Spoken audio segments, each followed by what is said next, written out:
All right, welcome back to West Coast Unplugged, episode 6. I am Bo Daniel, and this is my son, Cole Daniel. All right, and we're back on Saturday night live, man. This is fun stuff, huh, Cole? Yeah, I'm having a blast. How'd you make out this week, buddy?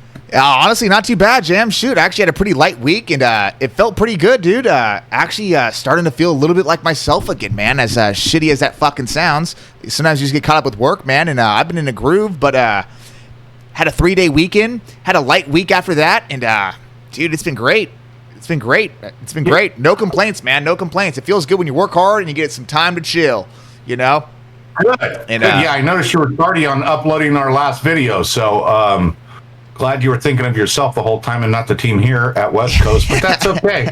We let some things slide, and yeah, I pulled a 6-day this week too, so I wasn't really prepared tonight, but we were able to work through it and get some exciting stuff for you guys, keep you informed on what's happening, whether it's current affairs, whether it's podcast, books, music, whatever you want, we got, and we are happy to do it because we're having a good time, right, Cole? That's right, and we got a couple of new segments at the end of this video or this episode, so make sure you guys watch all the way to catch some new segments. They're going to be pretty good, so stay tuned for that till the end of this video.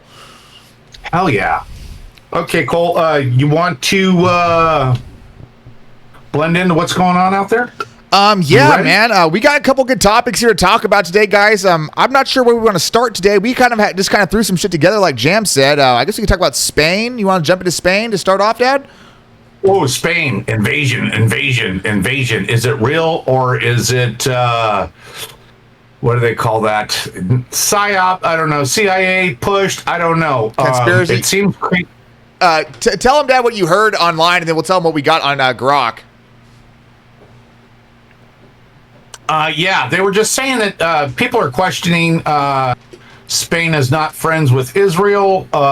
They were Palestine supporters, and so that was the political thing. And there's a lot of anti-Semitism going around. So people, like we said on the last episodes prior to this, it's you have to find your own research. You have to go out there, the cable networks. MSNBC and CBS, Fox, all that bullshit is just complete horseshit. Fear-mongering. Propaganda. Yeah, for the most part. So, you got to get some solid reporters. There's tons of them out there. It's just you got to really dig for them. And even they get compromised and shit like that. So, I guess I feel like if they can't censor us, Cole, I feel like they're kind of tricking us, like we talked about in 1984, that George Orwell book, secret language that they use to, like that MK Ultra shit or manipulate the mind, pure propaganda, so it's getting really bad because they can't censor us fast enough. Well, it's getting really hard to decipher what's legit and what's not. So what, at least from what I took from what you were telling me before we started the episode was like, hey, it seemed like Spain was against Israel, and all of a sudden this boat came into this small city of Spain. It was called Ceuta, I believe it was spelled Ceuta. I don't know how you pronounce it. Called Ceuta, but it's a small city at the bottom of Spain that is hosts about 85,000 residents. And I guess this ship came through from North Africa, from Morocco is like the main hub. So you got Spain up top in Europe, or at the bottom of Europe, and then North Africa, and there's water in between. And I guess this ship came through and dropped off like 50,000, 60,000 people. That's a big boat. Yeah, or at least that's what I thought you said, or at least that's what I took, right? Yeah. And right. so No, that's what your research said, but also well, they were showing people just coming off the water, right into the town, into the city. It didn't look like a city. It looked more like a town, but, people, these people were climbing up people's balconies, trying to break in and just trying to overrun the whole city. It was almost like a takeover. And there's been a lot of talk on X about it. So it's just like, is it fear mongering? Some of it's true. Some of it's bullshit. You really this doesn't seem like immigration. This seems like an invasion. And I think the term invasion gets thrown around. I think on Grok it said, the political Spain's using a immigration crisis is what they called it. I don't know if it was all these people at once. I'm assuming it was probably, there's no way you get 60,000 people on a boat. It's probably people kept coming, and it's kind of like a trend. Maybe these people heard about it. These people are going here now, and the more people they have, the harder it is. Your chances of getting through to find salt. What do they call that? What the solidarity? Fuck is that? No, it's solitude. Yes. Shit. Okay. Sanctuary city. Kind of like that. Yeah.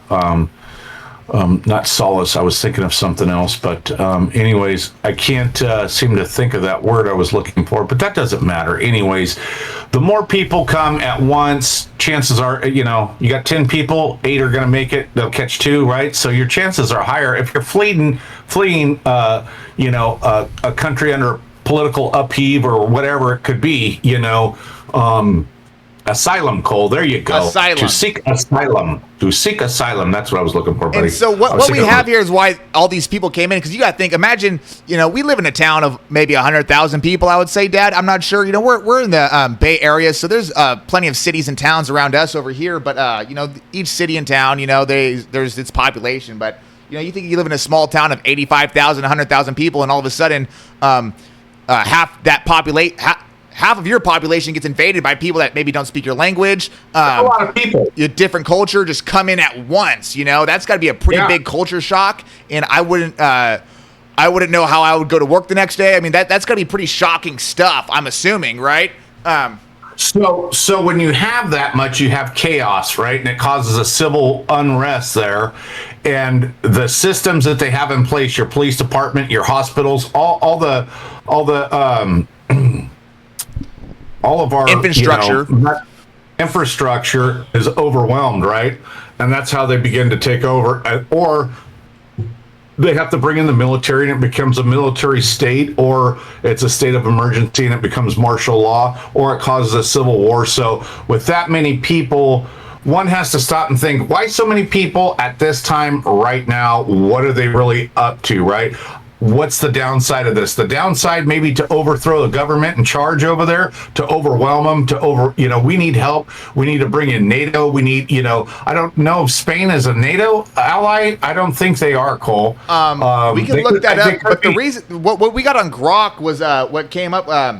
Why did so many come at once? What we got on our end is economic hardship, rumors that the borders were easier to cross, encouragement from smugglers, and the perception of a temporary opportunity. It appears to have produced a sudden massive rush rather than a single organized campaign. And with so much immigration going on in the world, I know there's immigration in the UK, there's immigration in the United States, there's immigration going on all over the world, not just the United States, and from different cultures and ethnicities too. So that's what we have. But then the conspiracy side, or what people are wondering, because people are questioning everything nowadays.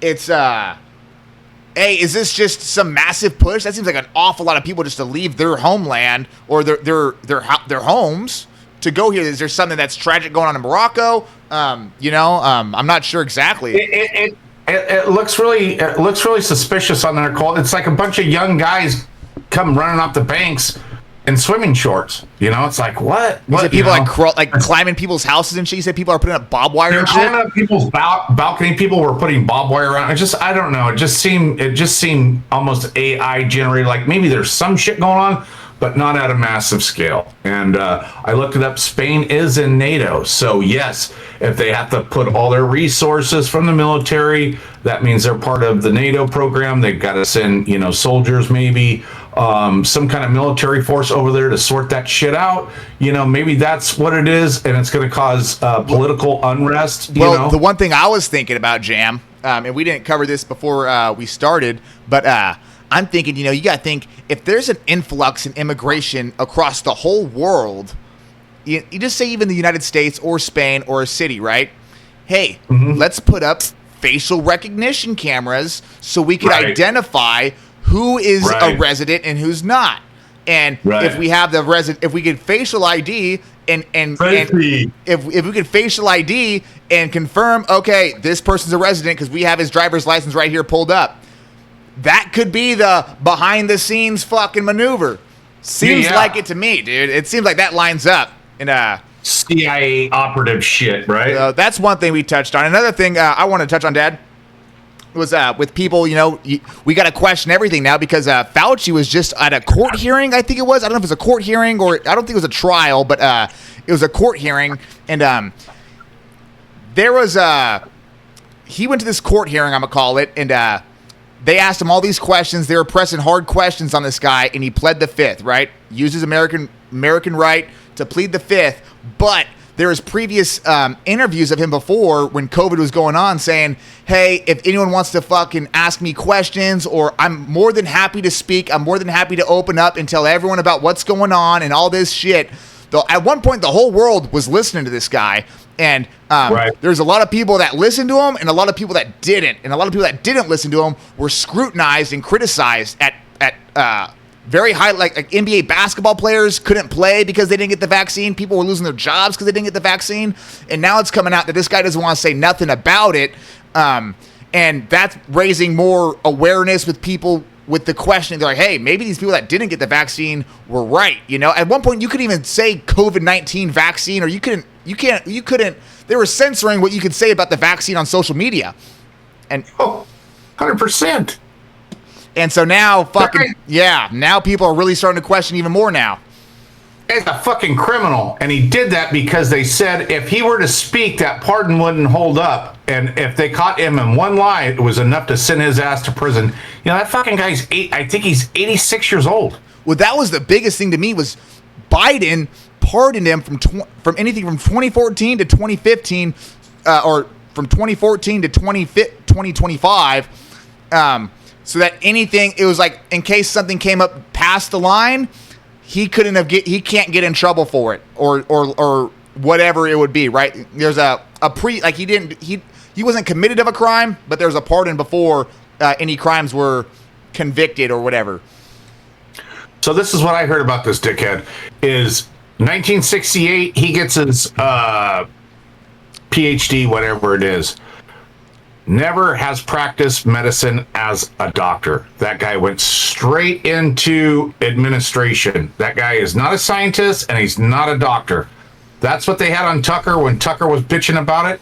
And they said since 1968, that dude has been a federal employee all the way through, and he's just moved higher and higher. Now, you got to remember, this dude was in charge of that drug that they gave those AIDS people, right?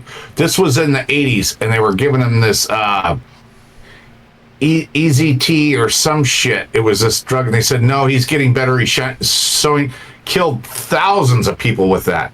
Thousands of people. That drug was bad, and it sent people to an early grave. And that they said before this came out, Cole, before COVID came out, they said they were going to hang that dude for this shit. And it was already in the courts, and they were already onto him, and they were going to hang his ass before this came out. And this came out, and they pushed him back in charge, and he lied about all that shit. Where it came from, gain of function, all that shit he was lying about, Chinese I mean, it's such a bureaucracy mess, and so this guy, I believe he's 86 years old. That's pretty old. I mean, this guy, they had some news reporter catch him outside and kind of jammed him up with some questions, and he ran back inside. But I thought, man, that guy, he gets around pretty good for 86, and at the same time was, it's like that was such a big thing, and a lot of people listen to him, and I think there's 1.2 million. I listened to this guy on a podcast today, Dad,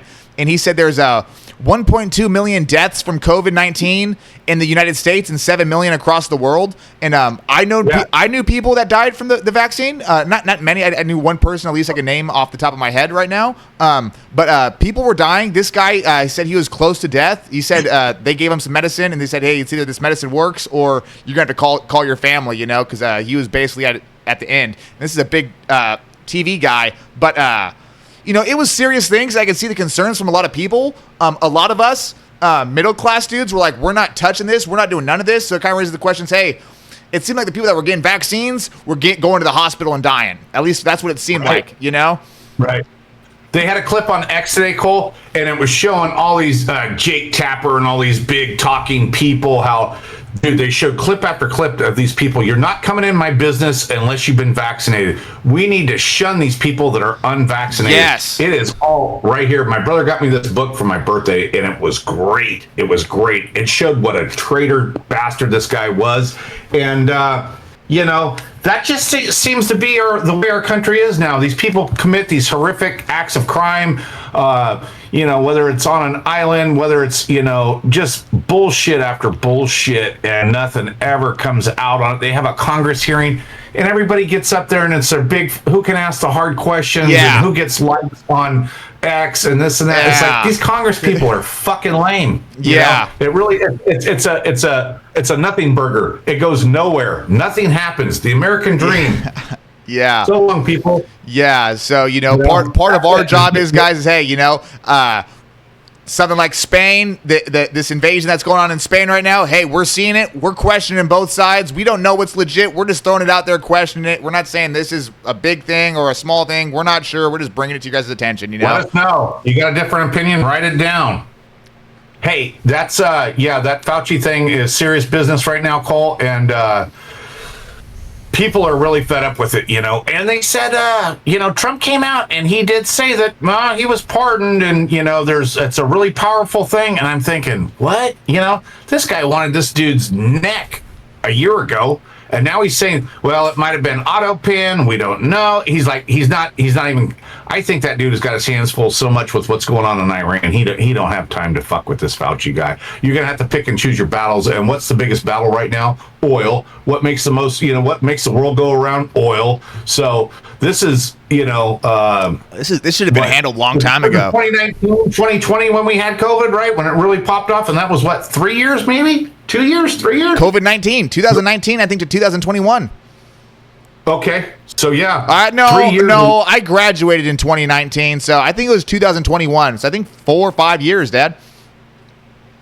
Yeah, no, it and it tapered off. But, at one point they were saying there wasn't even people in the hospitals. But let me jump over to because this kind of ties in. I usually like to go recommended podcast, but this gal is talking about it, and she was on Joe Rogan. Good. It was episode 2534. Her name's Annie Jacobson, and she's an investigative journalist, and she writes books and shit, nuclear war and all kinds of weird, interesting what ifs. And she was saying that this COVID, all this material, she went on Chat GBT, and she kept asking it questions to trick it. And she found out where all this classified information is and where these hidden bunkers are that the government uses in case of a world catastrophe. And she found it. She said in LA, there's a train track that goes through. It's all gated off, and there's a one tunnel down, and that's it. And what they had in there? Ventilators. That's where they got all those ventilators, is they had to go down into this government bunker, and they said these things are all over the world, and it's classified on who knows where they're at. So we have all this classified evidence, all this medicine, all this everything, and it's stockpiled underneath the ground. It was really interesting. And she said she talked to the guy that invented that Sam Altman, I believe. I think that was the guy Elon tried to sue because he turned that for profit, right? We talked about that on an episode, right? And so she talked to him, and she told him that she found it through Chat GBT, and he wanted to know how, and she said it got removed that day. And so they're saying that these big leaders, there's 6 people in charge of this massive brain, right? It's an electronic brain that they have 6 CEOs in charge of. How dangerous is that? These people don't know what's on there, and they don't, they're looking at the bottom line and the number. They don't have a moral compass. These people are big money, and that's what they care about, right? So, Joe was talking about, hey, maybe we should be looking into who's in charge of this thing and what's on there and what's not. If a foreign country knows, if this investigative journalist can get on ChatGPT and find out where this shit is, who's stopping a random guy? Random guy figuring it out. Foreign nation, whoever we're at war with, pick the name, And, they got pretty good computer people there too. They're not dumb, so Yeah. it's pretty scary how much we put our faith in these stupid people that are in charge of these big corporations, and all they care about is summer getaway, and the bottom line. Well, that leads me to one of my topics I wanted to touch on, Dad. So there's a story that just came out. I followed the stock market at work and throughout the days, and the cool thing about the stock market is you paid into the stock market, and everyone that has money is involved in the stock market. And you realize it's not just about money, it's about what's going on in the world, right? Oil's up, technology's down, right? Or whatever the case may be. And Trump's saying this, the stock market prices go up, this goes down, right? Tech's down, healthcare's up, right? So you end up paying attention to a lot of current affairs because the war in Iran's caused the stock market to strike down, and then one week it's up, the next week it's down. It's been pretty volatile in the stock market, but it's really interesting stuff because it keeps you up to date on current affairs because that's where people's money's at. And so there's this guy, his name's Leopold Aschenbrenner, and he's a former OpenAI researcher, so that's the dude that he used to work for Sam Altman. And he wrote a book, and basically he's a big AI tech dude. He's like, hey, the world's going to AI, and he started investing heavy into AI, right? He launched his own hedge fund called Situational Awareness. And for people that don't know what a hedge fund is, basically this is a group of investors and stuff that basically deal with lump sums of money, millions of dollars. It's not like an investment account. Like, it's not like you go down the street to your local investment guy and start a 401k. This is like people that have money that send it to the hedge fund. Like, hey, this is what I want to earn, millions of dollars, big accounts. And so basically this guy, the story is he started with like $200 million and turned it to $2.4 billion. Started this hedge through AI and tech, started a hedge fund just about at $1 billion, and it grew to $45 billion in assets. And that's a lot of money for this young kid. He's like 24 years old. He's a young dude. And that sounds fishy as fuck. And he started making big money, right? Well, so he started getting hit up on podcasts and interviews, and everyone's like, hey, dude, how'd you do it, And he starts telling everyone, hey, this part of AI is really booming. I'm investing all my money into the memory sector of AI or the semiconductors of AI, right? There's a couple companies that the data centers, yeah, all that shit, right? He started talking about it, right? And meanwhile, this company called Micron's gone up like 1,000, 2,000%. Like, it was $100 stock, and now it's like $1,000 stock, right? It's just boomed up. But basically, this guy started talking about it. He was killing the game, and the conspiracy on it is the big money, the old money, these guys that have the CEOs of old timers, these old timer dudes were like, hey, dude, fuck you. You're coming in here fucking telling everyone what you're doing and how you're making this money, dude. We're going to teach this guy a lesson the old-fashioned way. And the story is that all this old money purposely crashed all the AI tech and stock to tank down, right? And so there's this guy, I guess it's Citadel is a company, or I think another hedge fund. His name's Ken Griffin. I've heard of it, yeah. They tanked the stock, and he purchased most of Leopold's public stock portfolio after the margin calls forced liquidation. So basically, like, the money tanked. Dude had to sell out because all the money, he had to take what he had, basically, to, right. I don't know the whole logistics, but basically, the end of the story is old money, the people that have power, seen this guy talking about it. They tanked his shit and said, nope, you're not doing that. We're not allowing that. They bought his portfolio out, and they're going to make money on his shit. Yeah, they shut him up. Yeah. Yeah. One thing I did hear, Cole, I think it was in the newspaper that they're being real quiet about. I guess old Nancy Pelosi's getting drug into Congress, and they said it's not looking good for her. It's real hush-hush. They want to get into the insider trading on her ass, I guess. But, they say that shit all the time. They're not going to do nothing. I mean, her husband just got a second, second or third DUI just, a month ago. And, they said, oh, he wasn't drinking or whatever. He fucking sideswiped a fucking car, kept going, couldn't drive no more. He was, they said, oh, no, he wasn't drinking. I'm thinking, well, the biggest thing about this, too, is like This wasn't just like they crashed his portfolio. They crashed the whole stock market, the whole sector in the stock market where they do it every day. They do that every day. The Rothschilds, Standard Oil, all that shit, Union Pacific, all the big people that started this country still have control of this country. And, they'll let you be a player for only so long, and when you start giving out secrets that are top secret shit, if you're just a smart dude and cracks the system, and you start talking about it, it's like Eli Tesla with, electricity. Everybody have free electricity now. That dude came up dead. And all Nikola Tesla, yeah. All that shit, Yeah. They've been doing that for years. That's nothing new. So it's just, it's cool to see because I pay attention to this stuff and it's like, oh shit, it's like because me and Matt, we're in this this sector too, and we got our money in here, and this thing was fucking booming, dude. We're like, fuck, dude, we're making money, and then all of a sudden, it's like, what the fuck happened? The story hasn't changed. The sector this guy's in, it's like this is a booming sector that it's gonna be. They're making. The companies are reporting we're making billions of dollars, and we're projected to make even more money next quarter. There's like no reason it should have dropped, and everyone was scratching their heads. And then this story comes out, and it's like, oh, there's some shit going on behind closed doors that fucking shut this guy up and fucked up a lot of shit. So I thought that was pretty interesting. Heck yeah.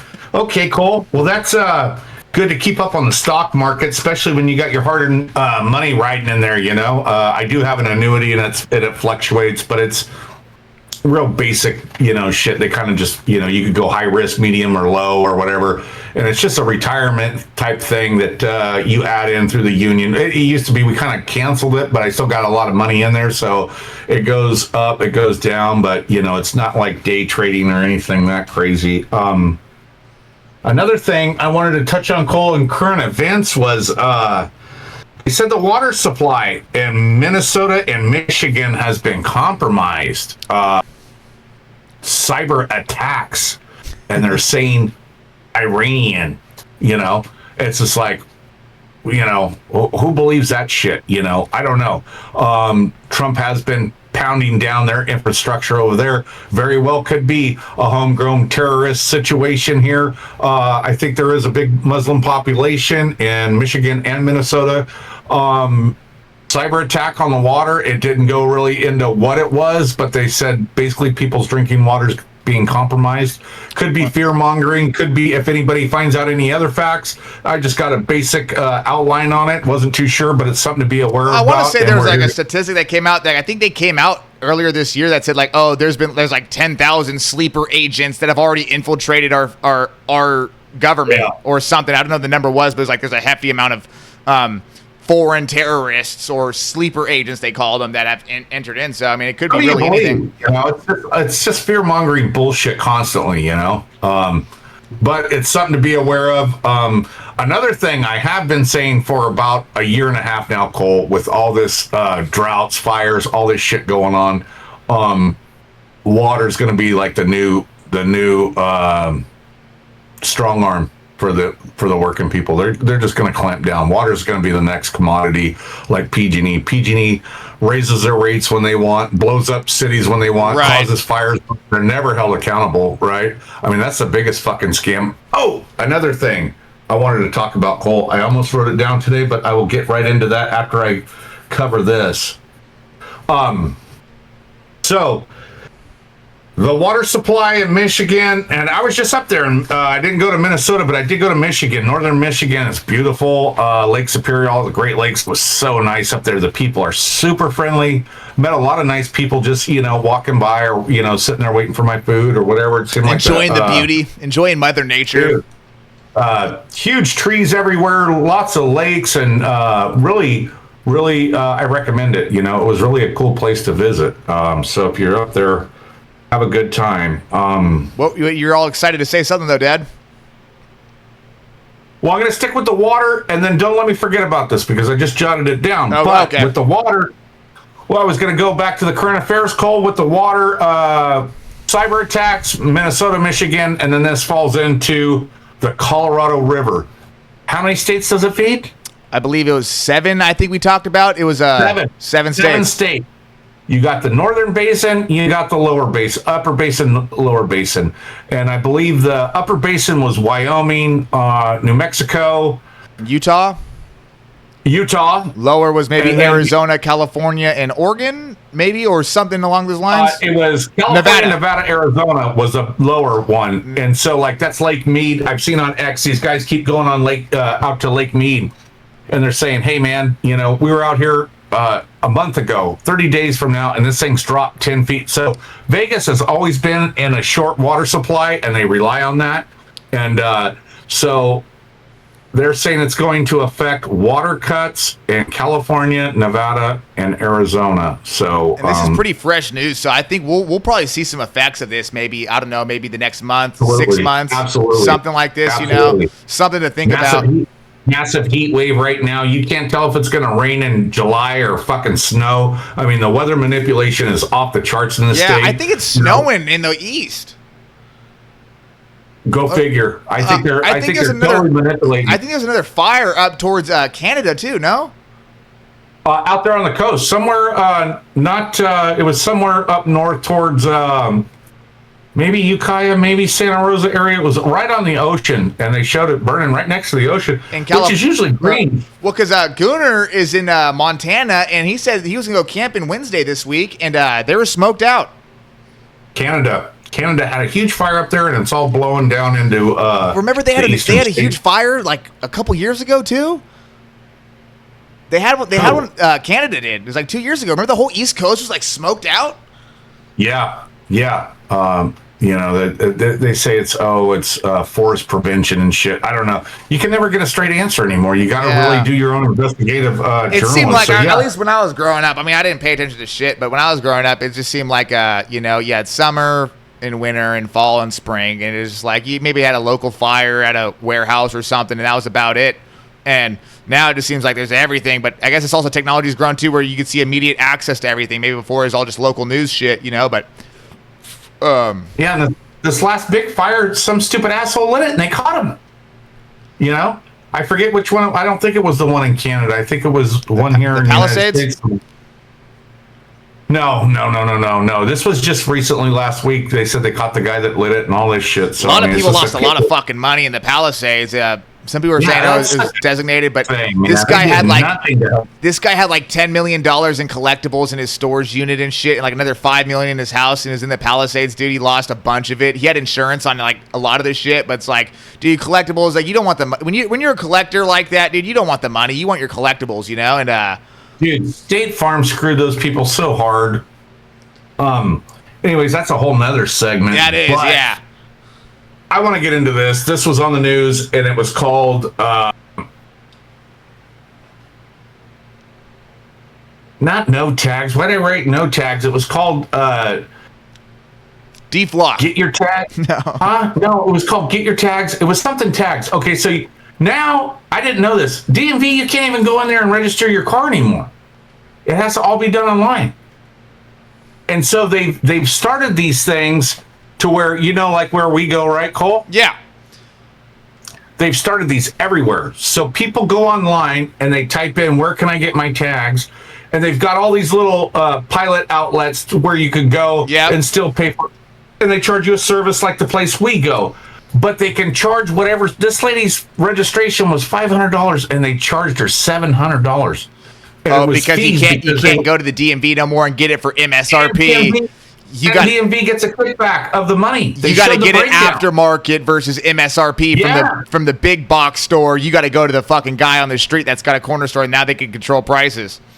So now they've gotten rid of, pensions, healthcare, wages, people, blue collar jobs, you could say, right? If you worked at DMV or whatever, which, when you go into DMV, you never get somebody that's kind. Everybody's a fucking asshole there, right? Yeah. And it's just the way it goes. And, you hope you don't get extra fees or a ticket you didn't pay or what, whatever mess they can or hope you brought all your documents.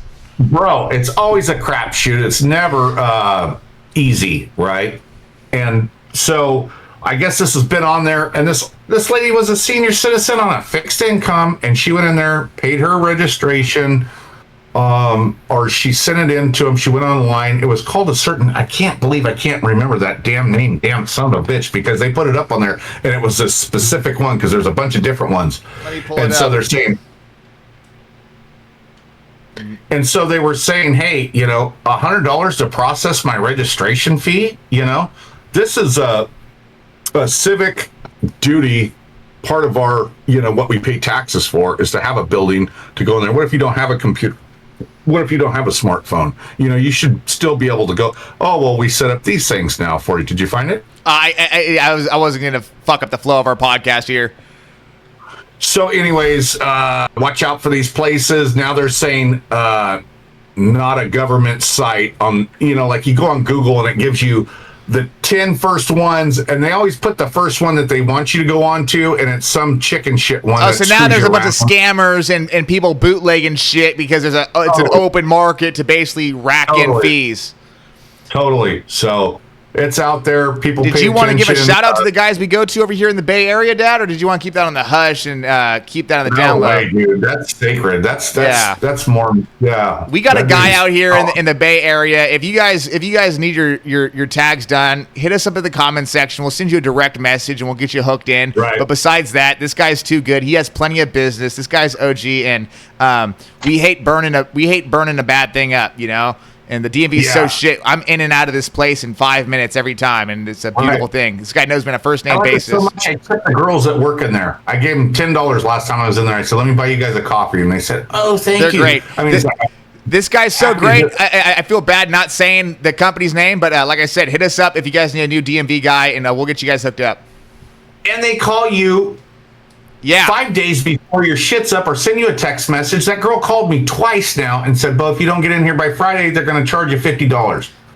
If you need to transfer titles, anything DMV related, these guys do it pretty much. And to certain degrees. Like if you're in an accident, probably not, whatever, but they're the shit. So let us know. Sacred knowledge that won't get passed along. It saved us a lot of mother effers, It has. Yeah. Copy that. Oh, Vincent Pastore died. That sucks. That guy was the big puss on The Sopranos. The guy that looks like Joey Diaz. That does suck. How old was he, Dad? 80 years old. 80 years old. That's a good life. That's a good life. What's funny is this dude popped up my Instagram. This dude's like 100 years old, and it's like, I don't know if it was AI or not, but this guy's like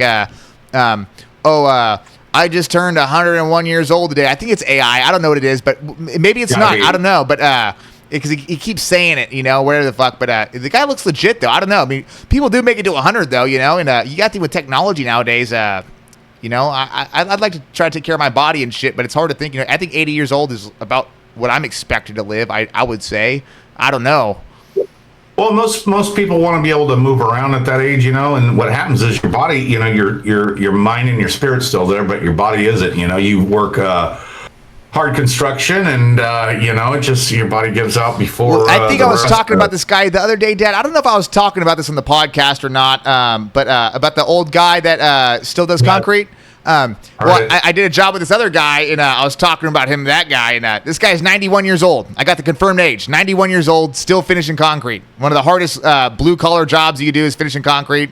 Doesn't pays good money when it's good money, but it's not. It's such hard work on your body. It's almost not worth the money sometimes. And this guy's 91 years old, still selling jobs, still out there doing it. That's crazy. Yeah, 91, and I'm like, dude. My grandpa was ho 80 now, Dad? Is it he hit 80? 83? Yeah. Son of a bitch. Yeah, I mean. Yeah. I'm thinking like, shoot, if I see my grandpa out here finishing concrete, he'd probably be out there, but it wouldn't be fun, This guy's cracking jokes. No. It just it's a beautiful thing to see because like, man, this guy's out here. You gotta think that's gotta keep that guy going, A lot of people have to have a purpose, Cole. You see it every day. These people, they work all their lives, they retire, they take a break, and then they get used to taking a break. They don't have an alarm clock. They don't have to be nowhere. They gain weight, they get diabetes, and then the cancer comes in, and it's lights out for everybody. It goes that quick. So, life's a tricky thing, and they tell you to live in the moment and be grateful in the moment every day. And you have to because you were talking about it 2 podcasts ago.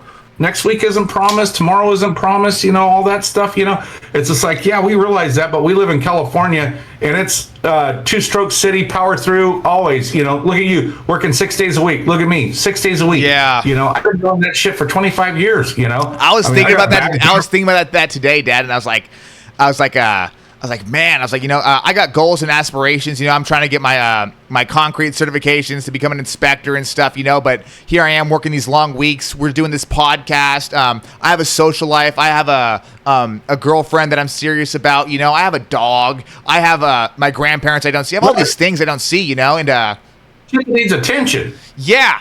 And, I'd like to think I'm doing all right. I know I could definitely do better, but it's been kind of bugging. I'm like, man, I really need to make time for a lot of these things, and it's just like so hard. You got to, as a man, you got to sacrifice things, and sometimes there's a time and place to sacrifice, and sometimes there's not, but you got to have that. You got to enjoy life when you can, and it's hard, but I think one thing that I think about sometimes, Dad, is if I'm laying on my deathbed, I don't want to live with regrets. And I don't think no one does, but one thing I think about is like, hey, sure. If I were to die, let's say fucking something happened and I got in a car accident and I was laying there and I'm on my last breaths, and I'm like, man, I wish I just didn't take my job so serious and focus on work so much. That's the thing that I think about. But at the same time is, Jesus, dude, you turn this into fucking doom and gloom. Well, no, I get it. At the same time is, you got to put in the work to get ahead in life, though, So it's just like, it's such a hard struggle, at least for me sometimes, It's like, man, the balance is so hard to figure out. Everybody's got the same problem, It's grind. It grinds you out. That's what they call it, burnout. You burn out because you throw your hands up and say, fuck it. I can't get out of bed because I'm too fucking exhausted. Well, and that's why I was thinking of you, Dad, because I'm like, fuck, dude, you've been doing this for 25 years with kids. Like you had kids. Shoot, you took me to football games. We went to Raider games. We'd go to, go throw the football on my birthday on a Sunday. I didn't know I didn't think about your job when I was a kid or whatever it is. It's like, dude, just being a parent and working a full-time heavy workload, that is a hard, and I'm complaining about it. I'm 25. I'm like, dude, my dad's been doing this for my whole life existence, I'm like, right. Definitely some respect to you, Dad, for holding it down for the American dream and generation, dude. Because I don't think a lot of these kids have respect for that, They see an old guy and he's bitching about this, or maybe he's got an attitude towards this, and it's like, dude, this guy's been doing this for a long time. Give this guy some kudos. Hell yeah. That's third generation FYT. Yeah. That is the best. Yeah, I'm so proud of that. That is great. Yeah. Well, thank you, Cole, for acknowledging that. And one thing I'll touch on, Dad, before we get and so knowing that, Dad, and seeing you set that example, it's like, hey, yeah, what I'm doing right now, it's taking up a lot of time, but, I just got to grind through it. We'll get through it, and it gives me, I know it can be done because I've seen you do it, and that's a father-son fucking podcast. Hell yeah. And you got to watch out for that alcohol because it's a huge pitfall in your life. I didn't realize that I gave up drinking 5 years ago, Cole, and it's given me more time to have a better perspective on what's most important. You know what I mean? Whereas, I'd be so sick of work that all I wanted to do was get, out of my head, out of my job, out of anything. I didn't want to think about nothing. I just wanted to, relax. And, it starts out as relax and, and a good time and this and that. But then it becomes a crutch that you have to have constantly to not think about the miserable shit that you're at work, the shitty people you work with, the shitty this, the shitty that, all the bills, how when you sacrifice like that and you become the last rung on the ladder, you've got so many things to take care of, kids, wife, home, bills, career, and then, a fucking horse, a dog, a cat, a fucking bird, and then me, you know what I mean? Yeah. So it's like,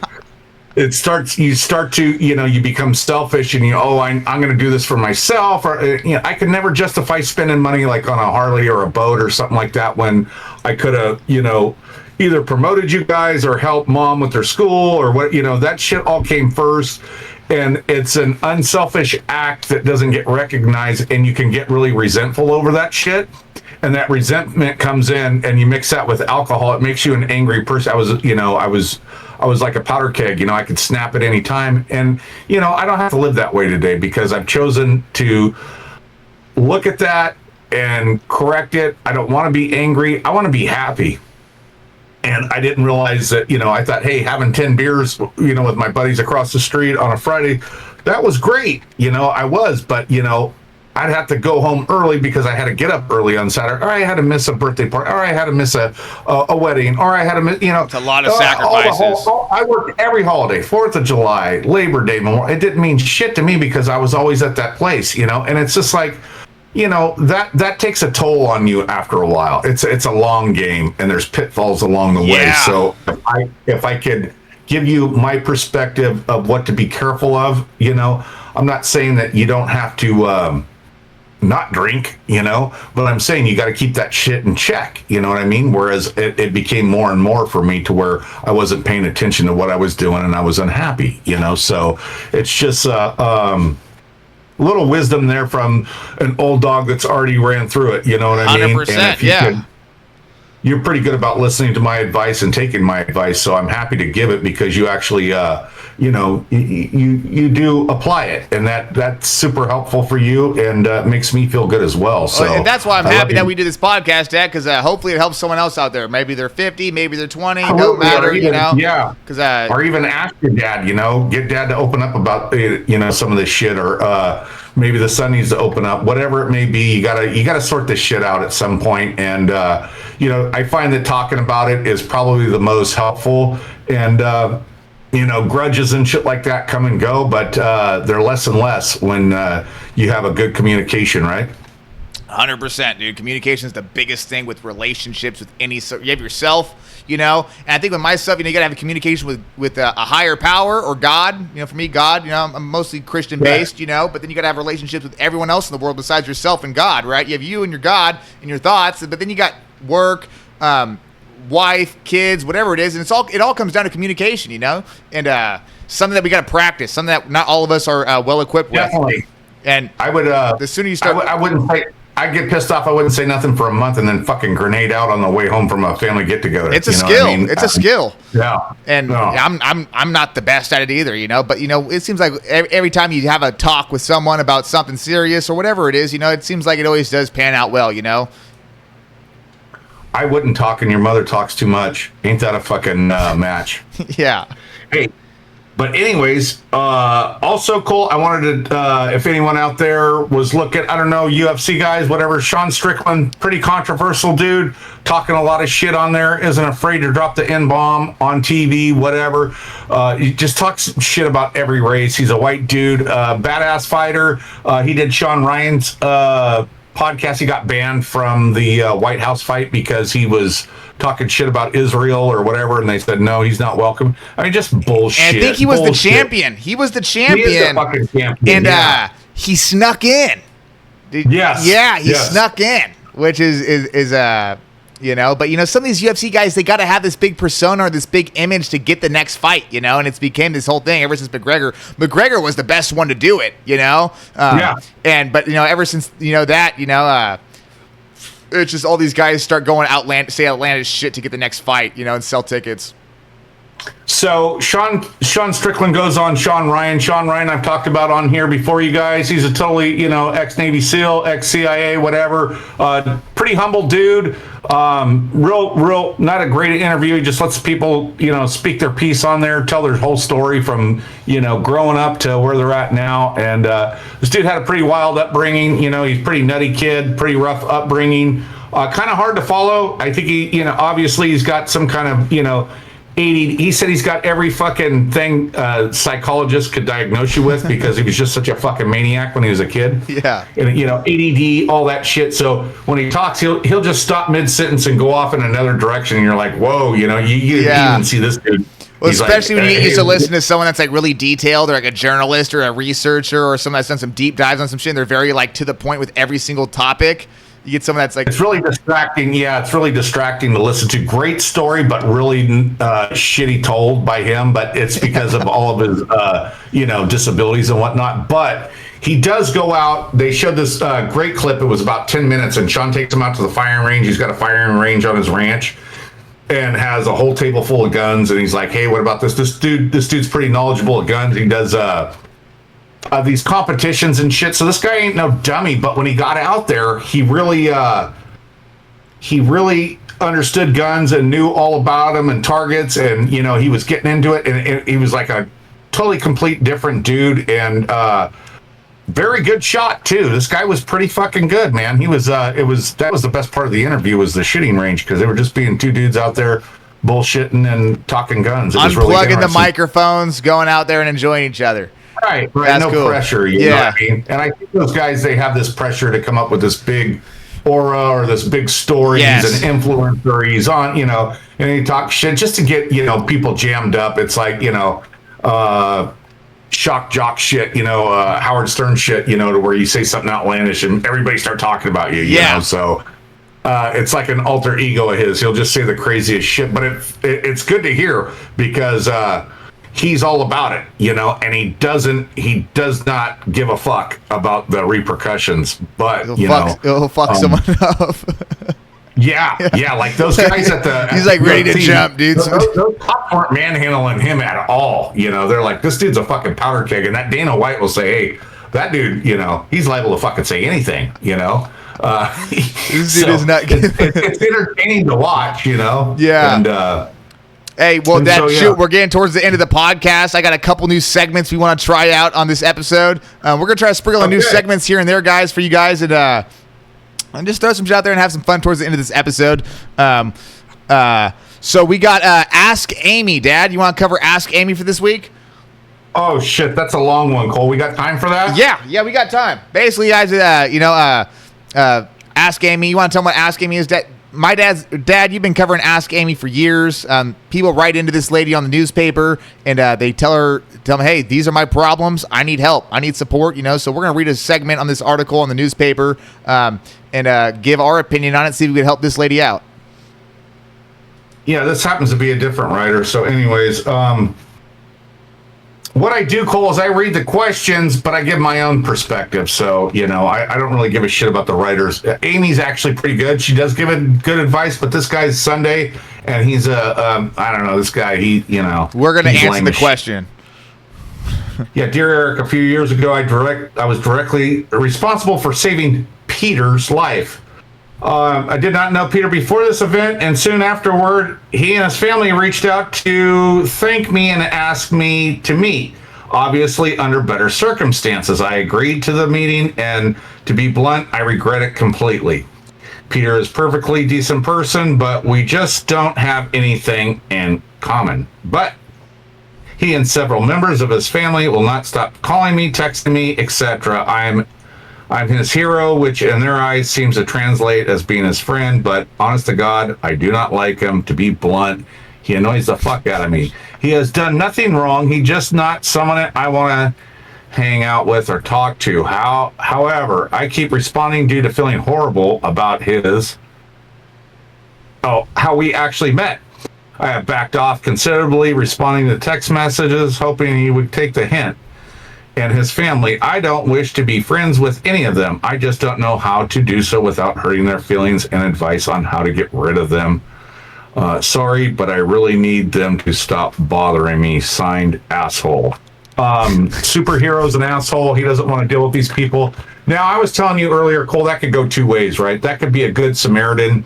Maybe he's well off. I don't know. Maybe these people are trailer park people, and they're kind of, they don't know how to take the hint. They can be overbearing. They don't have maybe the same manners, right? Or they don't have the foresight to say, hey, you know what? This guy's busy. He's running a business, whatever the fuck the situation is. Or, as I was reading this could be maybe an uptight cop, was on the freeway, pulled this guy out of a car. Now he don't want nothing to do with him. I don't know. Maybe it makes him think of all the people he's had to deal with on the, you think about all the people these cops and firemen see that are dead and shit, right? And, they got to suppress that shit because they got to clock in every day and be on the job, right? Sometimes you save them, sometimes you don't. This guy's constantly calling you. It's reminding you of all the people you didn't save. It's kind of maybe a bad Jew thing. I could see it. I could also see... I label this guy dickhead right out the gate, rich, snobby asshole that doesn't want to deal with these people. They're probably too pushy, too annoying.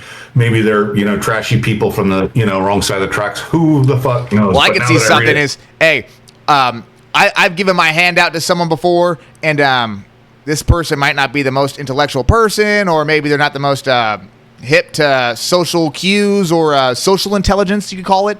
And hey, I'm more than willing to help. Sometimes you help someone out, and it makes them so happy they latch onto you and they cling onto you. You know, they're like, "Oh, hey, this is a friend. I don't have any friends. This guy helped me save my life. This is my lifelong friend now." And it's like, "Hey, dude, I helped you out, but also that's it. I don't want nothing else to do with you." You know, and I've been in a situation. I've never saved someone's life, but you know, that's kind of another thing. This is where this guy took much time to write into the newspaper. What an asshole. I don't know, this term ghosting comes into play for me. Yeah. If you don't want to deal with them, block them. You know, Yeah. move on with your life. Are they going to show up at your door and ask where you've been? You know, I don't know. That's what I would do. You know, take the hint. They can't take the hint. Move on. I don't know. Or, you know, that was probably me, and my drinking days was kind of cold and, you know, dickish like that. But, you know, I helped the lady out. She got in a wreck, and the guy that did it and the guy that was in the car were going to start fist fighting this girl. They bypassed the injured girl behind the wheel, and the two guys started to fight, and it was like 5 o'clock in the morning, pitch black over there in Antioch. Jesus. And I put on my hazard, stopped traffic, got out, separated those two, checked on the chick, got her out of the car, got her to the side, told her, "Don't worry about it, calm down. This dude's yelling, I mean, you know, it was a mess. One guy was under the influence of drugs and alcohol that actually, I mean, he just hit him head on, you know, so he was definitely at fault. And I just said, "Hey, you know, they're on their way. I already called them, you know, let's just sit here and just wait." And I said, you know, the cop asked for my number if I could, you know, whatever. Do you want me to pass it on to the girl or whatever if she needs it for the? I said, "Yeah, absolutely." I gave my name and my number or whatever. Well, the girl called me. Oh, wow. It was 2 weeks later. The girl called me and she said, "Hey, thank you so much. You were very polite. You didn't let things escalate and this and that." And it was like, it was no big deal, you know. I mean, it's like when you see an accident like that, you want to make sure somebody's okay no matter what, right? I mean, it's a decent thing to do. So, you know, that was it. Girl gave me a nice call. She gave me a nice thank you. That was it. We're not long lost cousins. Yeah. Goodbye. Have a nice life. Leave it at that. Glad you're okay. And if someone keeps calling, tell them, "Hey, man, did you a solid? Leave me alone." Yeah. Silence is your best weapon. Yeah. You know, don't answer. So okay, that's good. Okay, so we got another segment here. We're gonna try it out here. It's gonna be finish the sentence. So I'm gonna give Jambo the start of a sentence. For example, the government should blank, and he's gonna fill them in, and so that's what we're gonna roll with here. So I got a couple questions here. I'm gonna read them off my notes sheet on my computer. We're gonna start off with the best kind of coworker is one that doesn't volunteer to help and fuck everything up. Seem to find a lot of those lately. Well, you would think, you know, don't you want to, you know, it seems like it's hard to find someone that wants to jump in and help out, Dad, no? Yeah, no, they do. People want to help out, you know. It's you know, it's a skill level. So, you know, we're Fitches, we work independently. We got it. We're not looking for help. We don't ask for help. We'd rather just handle it and not worry about what someone else is thinking or trying to help and making more work, right? So it's just things like that, you know. It's just independent thought, independent work, independent skill. Some skills are higher than others. So yeah, you know, what happens is you get too many people wanting to help because they see what you're doing, and you know, they might not have the skill set or the know-how, and they end up causing more work, right? So yes. It's definitely a personal hang up that I have. You know, I try to be polite and everything, but after a while, it's like, you know, best kind of coworker is, "Hey, stay over there." Right. Copy that. Dude. That's what I said. Don't try to help me. I know how to do my job. I'm good on my end, dude. I didn't ask nobody for help. Thank you. Yeah. If I needed help, I would have said something. I'll call you. Yeah. Okay. So the next one, if there's let's see, if there's one thing in the world, Dad, that people need to stop doing, that is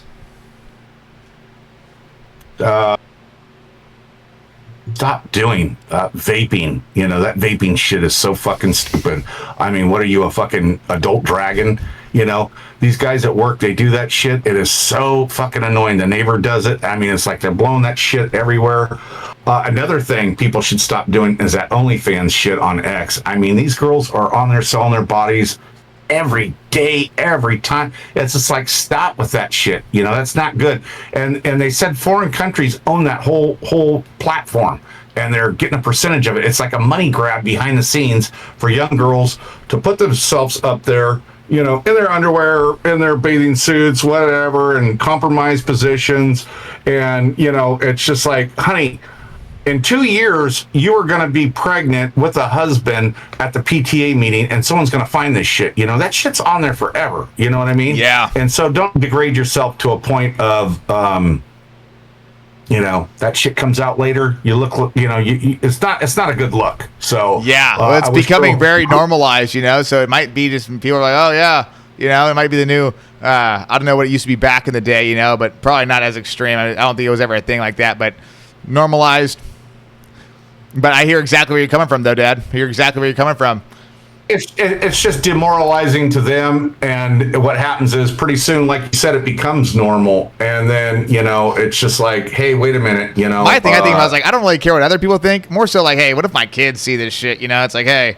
That's what I tell them every time I see it. I always say, get dressed, young lady. I'm your father, and you're in big trouble. And I get like 100 likes on it every time. And that vaping's insane. I vape for a little bit, and you got the little e-cigarettes, and then you got the vapes, the box mods, and the box mods were the original ones, and those are the big stupid ones. You spend $80 and you get this big iPhone thing, and you suck on it like you're fucking sucking a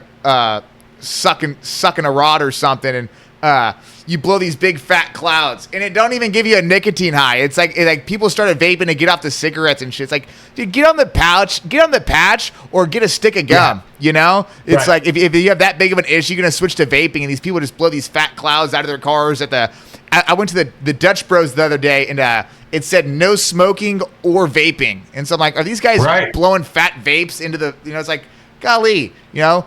Grown man vaping. If you go to a decent hotel, they put detectors, and my daughter was also telling me they're putting them in the bathrooms at school. But I love to talk shit about the vape. You know, it's a new generation of whatever they're doing. You know, I don't care either way. But, you know, I got to refer back to Tucker. He's always putting important topics up there, and they're saying that shit's unregulated. It comes from China. They're putting fucking voodoo juice in it, and it's killing the sperm count. You know, I believe him. Him. He's a good journalist. He brings the heat. He brings the facts. He brings the receipts. So I just like to talk shit and remind everybody that that's a foreign chemical that's unregulated, that you probably shouldn't. None of this shit's good for you. Well, you know, who am I to talk? All the middle schoolers, it's like the cigarettes is the big thing, and then back in the day, it's like, oh, cancer and shit, and then like vaping's like, oh, you get the cherry cola. And this is all old news. Everyone knows the vape's old news and shit, but vaping's no good. And then it's like, then you get some guys. I got a couple. I know a guy or two that you get hooked on the shit, you know, and then you try to quit with it, but then your coworker's got one. Then you're sharing the vape with the coworker, and it's just like, dude, go get your own vape if you're gonna smoke this shit. Everyone starts passing those things around like it's a fucking joint, you know, and it's gross. Yeah, it's gross. Everyone's community vape. Yeah, but okay. Community vape here, but hey, you want to hit? But okay. Yeah.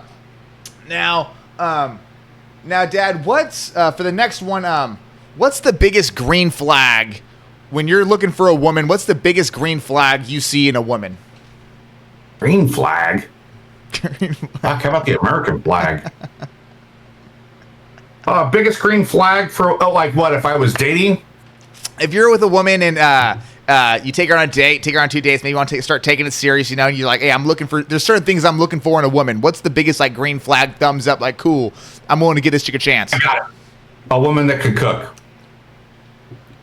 I don't care if she's 800 pounds. If that woman can cook, I'm good. I love your mom's cooking. I love it. You know, I married your mother because of her pretty blonde hair, and she could cook like no other. She was the only woman cooking back then.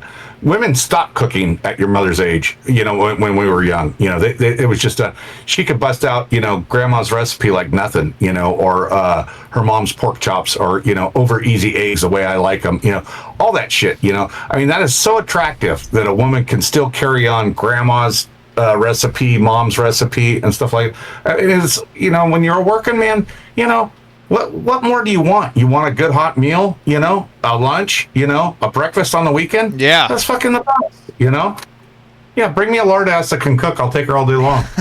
All right, cool. Now, for the opposite of that, for the turnaround of that, now, what's if you're going on a couple of dates with this woman, what's the biggest red flag that you might see in a woman where you're like, hey, I'm cool on my heels off this gal? A red flag? A red flag, you're like, hey, you see something, you're like, hey, I'm cool. That's too much for me. Yeah, I guess that would be tattoos and the exact opposite, a fat woman that can't cook, I mean, that's what comes to mind to me, I mean, it's like a shitty attitude, snotty women, stuff like that, I guess would be a red flag for me. I'm just not into it, I'm I've got a personality. I hope they do too. And if it's a sour one, who wants to hang around with some old bitch, right? Yeah. Hey, I hear you. Yeah, some old grumpy bitch. I had a run-in with this lady the other day, and she seemed like some old grumpy bitch, and bothered me quite some bit. But I won't go too deep into details on it. I think that was it, Dad. I want to say there was one more I had on here, but I can't seem to come up with it. That's about it, I guess, for last thing. We'll call it that for there. I think we're about an hour in right now, Dad, so I think we hit our marker. Yeah, we're an hour and 5 in, so that's just about it for the episode. Cool. I love the hour mark. That's perfect. We're not that interesting. We talk about, some good shit, but, I watched our last video, and I thought it was pretty good. I never give myself credit for shit, and I actually enjoyed watching it. I thought, shit, we are hitting some, hey, if you're not a podcaster, if you don't watch them, and if you were, at least we could tell you which ones to watch, because there's a million out there, and they, a million suck. There's probably 10 that are good. Yeah, or you got a guy you like, and like Joe Rogan, he's got so many on there. It's hard, It's like because I stopped watching because there's so many I didn't like, and Or the problem I have is they don't tell you if you don't read the background on them and what they're about, then it's like I mean, you can only read, you can only hear some of UFC fighters talk about shit, it's just like some of that stuff can get mundane or whatever, but you got to give it to Joe. He brings them all in, man. He does. He brings a big assortment of people in. A lot of times I just go straight to the comment section when I start the video, and I get the consensus. Hey, people are like, hey, dude, great episode. This is killer. People are like, dude, not another UFC, And it kind of gives you the jump on it, You try to give the grace, and do it, but sometimes it takes a while to get into it, and it's like, geez, sometimes those episodes are like 3 hours long, It's like I can't like that Vance. I did an hour, and I was like, dude, I'm good. I don't know if I got even that far. I'll put them on when I'm going to bed, and I make it as far as till I hit the blackout, and so sometimes, but usually, like you said, Cole, they'll put up the thumbnails, the clips, and stuff like that, and you get more out of those than you do out of 3 hours. But I am loyal to some of them, and I'll make it a point to listen, because sometimes you do miss out the best part of the interview at the end, which is a real shit. That's the worst. And some guys just strictly clip the 20-minute part of the video, and there's some guys that just put like all you need to know from this episode of Joe Rogan and JD Vance, and it's like boom, it gives you all the meat and potatoes. And that's another thing we talked about on some of the past episodes was these guys don't monetize their shit or something like that, Cole, so they let anybody, there's people that make a living going over it and crunching 3 hours and 25 minutes and saying, hey, Joe Rogan talked about this, and this is what he did, and this, and they kind of, they comment on it, or they, it's all recycled shit. Yeah, they just recycle this guy's shit. Which is, sometimes those are pretty good if you find a decent guy that can, get to the what do they call that? The points, the high points, or whatever, the highlights. If you don't have the 3 hours shit, that's always good too, I guess. But whatever works for you. Yeah. And what works for us is Saturday night here at West Coast Unplugged, and we have a good time doing it. We both work 6 days a week, and we crunch this out. We're trying to stay consistent, keep our discipline. It's not easy. I didn't feel like showing up tonight. I got to admit, I was ready to tap out, but Cole called and reached out and said, "What's happening? What do you got?" And I was just like, I got bags under my eyes and I got a fucking headache. That's what I got. What do you got? And so we did a little investigative journalism before the show. And we scrapped together some good content, and we hope you guys like it at home. Yep. Thank you, guys. Leave a like, comment down below. Let us know what you guys want to talk about next time, and we'll see you guys in the next one. Copy that.